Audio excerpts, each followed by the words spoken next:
ಬೆಳಗಾವಿ ಜಿಲ್ಲೆ Nandagad police station ವ್ಯಾಪ್ತಿಯಲ್ಲಿ Nandagad ಗ್ರಾಮದಲ್ಲಿನೇ police ಸ್ಟೇಷನಲ್ಲಿ ಭಾನುವಾರ 19/4/2026ರಲ್ಲಿ ಗಂಡ ಹೆಂಡತಿ ಮೇಲ್ಗಡೆ ಬೆಂಕಿ ಹಚ್ಚಿ ಒಂದು ಗಂಭೀರವಾದ ಗಾಯವಾಗಿರುತ್ತೆ. ಈ ಕೇಸನ್ನು ದಾಖಲು ಮಾಡಿ ಅಕ್ಯೂಸರನ್ನು ಕೂಡ ಅರೆಸ್ಟ್ ಮಾಡಲಾಗಿದೆ. ಈ ಕೇಸಲ್ಲಿ ಮಂಜುಳಾ ಎಂಬ ಹೆಣ್ಣು ಮಗಳಿಗೆ 27 ವರ್ಷ, 8 ವರ್ಷ ಹಿಂದೆ ಮದುವೆ ಆಗಿರುತ್ತದೆ. 2 ಮಕ್ಕಳು ಇರ್ತಾರೆ. ಒಂದು ಮಗಳು 5 ವರ್ಷ, ಒಂದು ಮಗನು 3 ವರ್ಷ. ಗಂಡ ಹೆಂಡತಿಗೆ ಅವಾಗ ಜಗಳ ಆಗ್ತಾ ಇರ್ತದೆ. ಸೊ ಈ ಸಂದರ್ಭದಲ್ಲಿ ಭಾನುವಾರ ಬೆಳಗ್ಗೆ 11 ಗಂಟೆಗೆ ಗಂಡ ಹೆಂಡತಿಗೆ ಒಂದು ಫಂಕ್ಷನ್ ಹೋಗುವುದಲ್ಲಿ ಒಂದು ಅಸಮಾಧಾನ ಮತ್ತು ಗಲಾಟೆ ಆಗಿರ್ತದೆ. ಸೊ ಹೆಂಡತಿ ಮದುವೆ ಫಂಕ್ಷನ್ಗೆ ಬರ್ತಾ ಇಲ್ಲ ಅಂದರೆ ಹೇಳುವ ಸಂದರ್ಭದಲ್ಲಿ ಫಂಕ್ಷನ್ಗೆ ಬರಲೇಬೇಕು, ನೀವು ಸ್ಯಾರಿ ಚೇಂಜ್ ಮಾಡ್ಕೊಂಡು ಈ ಗೌನಿಂದ ತೆಗಿ, ಸ್ಯಾರಿ ಚೇಂಜ್ ಮಾಡಿ ಅಂದರೆ ಒತ್ತಾಯ ಮಾಡೋ ಸಂದರ್ಭದಲ್ಲಿ ಬರಲ್ಲ ಅಂದರೆ ಹೇಳುವ ಸಂದರ್ಭದಲ್ಲಿ ಅವ್ರು ಹಾಕಿರೋ ಡ್ರೆಸ್ಸಕ್ಕೆ ಗೌನಕ್ಕೆ ಒಂದು 2 ಸಾರಿ ನೀವು ತೆಗಿದೆಯಲ್ಲ ಬೆಂಕಿ ಹಚ್ತೇನೆ ಅಂದರೆ ಹೇಳೋ ಸಂದರ್ಭದಲ್ಲಿ 2 ಸಾರಿ ಬೆಂಕಿ ಹಚ್ತಾನೆ. 3ನೇ ಸಾರಿ ಬೆಂಕಿ ಹಚ್ಚುವ ಸಂದರ್ಭದಲ್ಲಿ ಕಂಪ್ಲೀಟಾಗಿ ಉರಿತಾ ಇತ್ತು. ಉರಿಯುವ ಸಂದರ್ಭದಲ್ಲಿ ಇದರಲ್ಲಿ ಅವ್ರಿಗೆ ಗಂಭೀರವಾದ ಗಾಯವಾಗಿರುತ್ತದೆ. ತಕ್ಷಣ ನಮಗೆ ಕಾಲ್ ಬಂದಿರೋ ತಕ್ಷಣ ನಾವು ಹೋಗಿ ಅಟೆಂಡ್ ಮಾಡಿದ್ವಿ. ಅವರು ಇನಿಷಿಯಲಿ ಬೆಳಗಾವಿ ಹಾಸ್ಪಿಟಲ್ಲಿ ಅಡ್ಮಿಟ್ ಆಗಿರ್ತಾರೆ. ಆದಮೇಲೆ ಈಗ ಗೋವಾ ಹಾಸ್ಪಿಟಲ್ಗೆ ಶಿಫ್ಟ್ ಮಾಡಿರ್ತಾರೆ.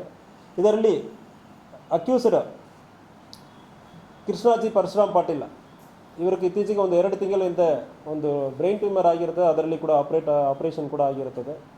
ಸೊ ಇದು ಕೂಡ ನಾವು ಪರಿಗಣಿಸ್ತಾ ಇದ್ದೀವಿ. ಆದರೆ ಕೂಡ ಅಕ್ಯೂಸರನ್ನು ಅರೆಸ್ಟ್ ಮಾಡಲಾಗಿದೆ, ಆಲ್ರೆಡಿ ಜೈಲಿಗೆ ಕಳಿಸಲಾಗಿದೆ. ಈ ಕೇಸಲ್ಲಿ ಯಾವುದು ಪೆಟ್ರೋಲ್ ಇಲ್ಲ ಕೆರೋಸಿನ್ ಯಾವುದು ಹಾಕಿದಾರ ಅದ್ರ ಬಗ್ಗೆಯೂ ಕೂಡ ವಿಚಾರಣೆ ನಡೀತಾ ಇದೆ. FSLಕ್ಕೆ ಅವರು ಹಾಕಿರೋ ಡ್ರೆಸ್ ಮತ್ತು ಸ್ಯಾಂಪಲ್ಸ್ ಅಲ್ಲಿ ಏನೇನು ಸ್ಯಾಂಪಲ್ ಸಿಕ್ಕಿದೋ ಅದನ್ನು ಕೂಡ ತೊಗೊಂಡಿದ್ದೀವಿ. ಮತ್ತು ಸೀನ್ ಆಫ್ ಕ್ರೈಮ್ ಆಫೀಸರ್ಸನ್ನು ಕಳಿಸಿ ಅಲ್ಲಿ ಯಾವುದು ಮೆಟೀರಿಯಲ್ಸ್ ಉರಿತಾ ಇರೋ ಮೆಟೀರಿಯಲ್ಸ್ ಯಾವುದು ಪೆಟ್ರೋಲ್ ಡೀಸೆಲ್ ಯಾವುದು ಹಾಕಿ ಬೆಂಕಿ ಹಚ್ಚಿದಾರ ಅದ್ರ ಬಗ್ಗೆಯೂ ಕೂಡ ವಿಚಾರಣೆ ನಡೀತಾ ಇದೆ.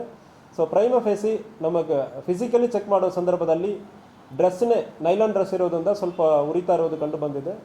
ಗಾಯ ಸೂಪರ್ಫಿಷಿಯಲ್ ಗಾಯ ಅಂದರೆ ಡಾಕ್ಟ್ರ್ ಇನಿಷಿಯಲಿ ಹೇಳಿದ್ದಾರೆ. ವಿಚಾರ ತನಿಖೆ ನಡೀತಾ ಇದೆ. ಸೂಪರ್ಫಿಷಿಯಲ್ ಇಂಜುರಿ ಅಂದರೆ ಹೇಳಿದ್ದಾರೆ, ಬೆಂಕಿ ಸ್ವಲ್ಪ ಜಾಸ್ತಿ ಆಗಿದೆ ಬಾಡಿಯಲ್ಲಿ, ಬಟ್ ಸೂಪರ್ಫಿಷಿಯಲ್ ಇಂಜುರಿ ಅಂದರೆ ಹೇಳ್ತಾ ಇದ್ದಾರೆ. ಸೊ ಗೋವಾ ಹಾಸ್ಪಿಟಲಲ್ಲಿ ಈಗ ಇದ್ದಾರೆ, ಪರವಾಗಿಲ್ಲ ಅಂದರೆ ಹೇಳ್ತಾ ಇದ್ದಾರೆ.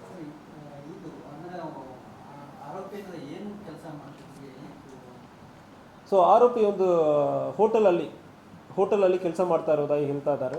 2 ತಿಂಗಳ ಹಿಂದೆ ನಮ್ಮ ನಂದಗಡ ವ್ಯಾಪ್ತಿಗೆ ಬಂದಿದ್ದಾರೆ. ನೇಟಿವ್ ಇಲ್ಲಿ ಬೆಳಗಾವಿ ಜಿಲ್ಲಾ ನಂದಗಡ ಸುತ್ತಮುತ್ತ ಇರುವ ಗ್ರಾಮದಲ್ಲಿ ನೇಟಿವ್.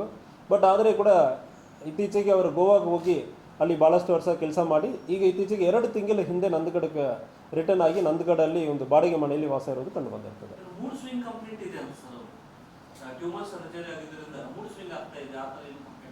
ಸೊ ಅಂತಾಗ ಒಂದು ಇವರಿಗೆ ಅಕ್ಯೂಸ್ಡ್ ಆದ ಕೃಷ್ಣಾಜಿ ಪಾಟೀಲ್ಗೆ 2 ತಿಂಗಳ ಹಿಂದೆ ಬ್ರೈನ್ ಟ್ಯೂಮರ್ ಆಗಿರೋದು ಬಗ್ಗೆ ಹೇಳಿರ್ತಾರೆ. ಸ್ವಲ್ಪ ಮೆಂಟಲ್ ಸ್ಟೆಬಿಲಿಟಿನೂ ಕೂಡ ನಾವು ಕೂಡ ಡಾಕ್ಟ್ರ್ ಕಡೆಯಿಂದ ಸರ್ಟಿಫಿಕೇಟ್ ತೊಗೊಳ್ತಾ ಇದ್ವಿ. ವೆದರ್ ಮೆಂಟಲಿ ಏನೋ ಸೀರಿಯಸ್ ಇಶ್ಯೂ ಇದೆ ಅಂದ್ರೆ ಕೂಡ ಚೆಕ್ ಮಾಡ್ತಾ ಇದ್ವಿ. ಸಂಡೇ ಬೆಳಗ್ಗೆ 11 o'clock ಹತ್ತಿರವಾಡಿ ನೇಟಿವ್ ಹತ್ತಿರವಾಡಿ. ಸೊ ಅವರು ನೇಟಿವ್ನಿಂದ ಗೋವಾಕ್ಕೆ ಹೋಗಿ ಅಲ್ಲಿ ಈಗ ಕೆಲಸ ಮಾಡಿಕೊಂಡು ಹೋಟೆಲಲ್ಲಿ ಕೆಲಸ ಮಾಡಿಕೊಂಡು ಇದ್ದಾರೆ.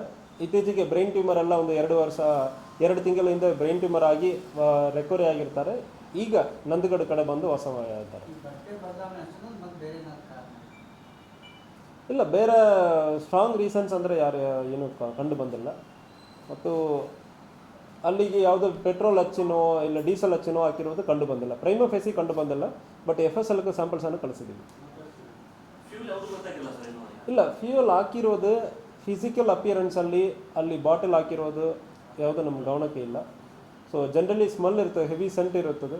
ಕೆಲವೊಂದು ಸಾರಿ ಆ ಹೀಟಲ್ಲಿ ಯಾವುದು ವೇಪರ್ ಆಗಿರುತ್ತೆ ಅಂದರೆ ಸ್ಮೆಲ್ ಬರಲ್ಲ ಅಂದ್ರೆ ಅದು ಆ ಅಸಂಪ್ಷನ್ ಕೂಡ ತೊಗೊಂಡಿದ್ದೀವಿ. ಬಟ್ ಆದರೆ ಸುತ್ತಮುತ್ತ ಎಲ್ಲಿ ಕೂಡ ನಮಗೆ petrol diesel R any smell ಯಾವುದು ಕಂಡು ಬಂದಿಲ್ಲ. ಬೇರೆ ಯಾವುದು ಮೆಟೀರಿಯಲ್ ಯೂಸ್ ಮಾಡಿದ್ದಾರೆ ಅದ್ರ ಬಗ್ಗೆನೂ ಕೂಡ ವಿಚಾರಣೆ ನಡೀತಾ ಇದೆ.